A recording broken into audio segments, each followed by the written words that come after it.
Welcome to BCMS News. My name is Isabella Sandwick. And my name is Daniel Wallace. Today we will be talking about the women's role and what it was about. First thing we'll be telling you is what the women's role did.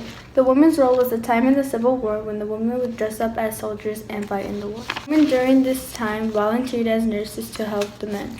The number of working women increased by 25%. Before, all women disguised into men, they are expected to cook, clean, and make it comfortable and presentable for guests and family. The war had given the women a chance to control their life, earning their own money and managing their own finances.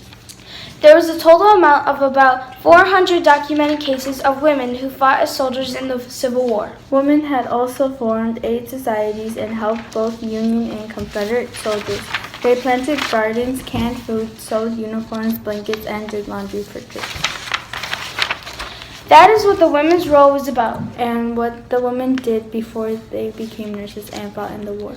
Now it's time for Michelle and Brianna's story. Back at it again, Not with the vans, but with the news. Hi, my name is Brianna Miller, And my name is Michelle. and today we're going to be talking about the women's role. First thing is, some women wanted to get closer to the front lines and they volunteered as nurses. For some women, working as nurses was not enough. As many as 400 women disguised themselves as men to fight in the war. If they were caught, they would risk imprisonment. Women fought for many reasons, as mentioned. They fought out of a sense of patriotism, to help eradicate slavery, to earn money, and to escape a difficult or unsatisfying home life. Since they were disguised as men, they did the same thing men would do. They would bind their breasts, cut their hair, and spoke a little as they could so they wouldn't be discovered. Some would leave the service if they were wounded or got sick because they were scared they would be caught. It was not difficult for a woman to pose as a man, like a man, especially since they were serving alongside many teenage boys. The age of enlisted in the Union Army was 18, and there was no minimum age for the Confederate Army. Sarah Rosetta Wakeman enlisted as Private Lyons Wakeman and served as a private in the 153rd New York Infantry Regiment.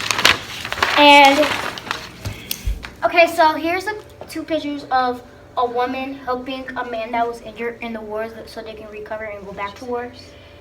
They are nurses.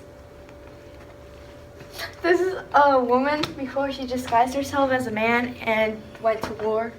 Yeah, so basically they kind of dressed up like I said in the previous video. They bound their breasts because you can't really see their breasts right there.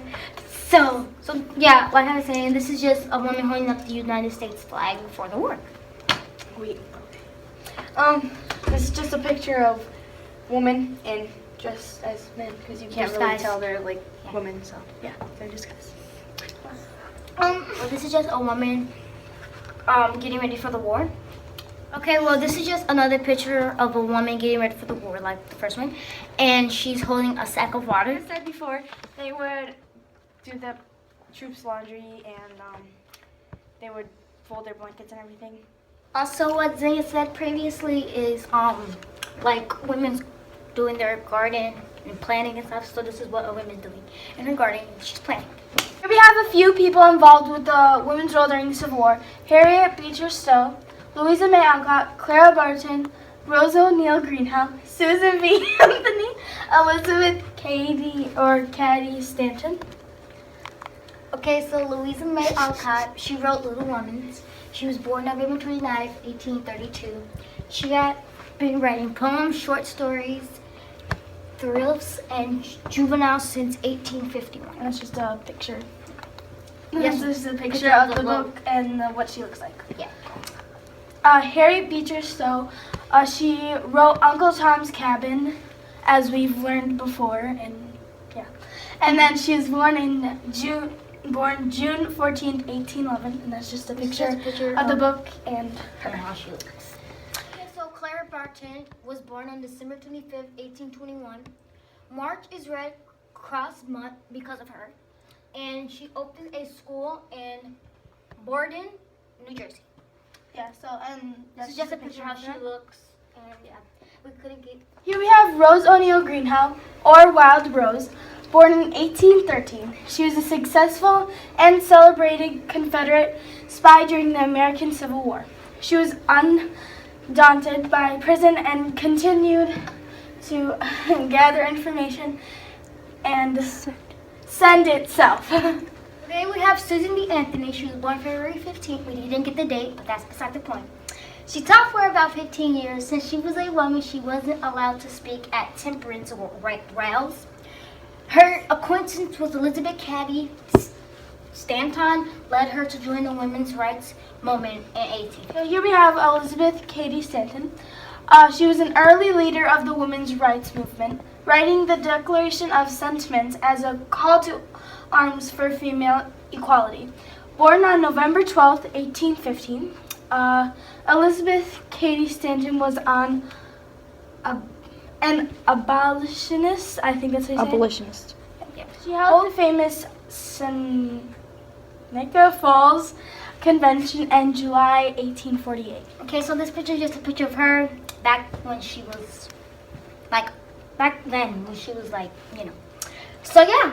Now it's time for bloopers. 91. That's my score. No, Daniela. I want to be it. Oh, no, I mean, look at it again, Not with the bands. but with the nip. Oh. Let me see. There's no such thing. Why did them tell me? That's burst. Oh my god, these chairs are so slippery. Welcome. Back up. So, yeah. Hi, my name is Brianna Miller. No. Or Wild Horse. Hope you enjoyed I hope you learned a lot. See you next time. on PCMS News.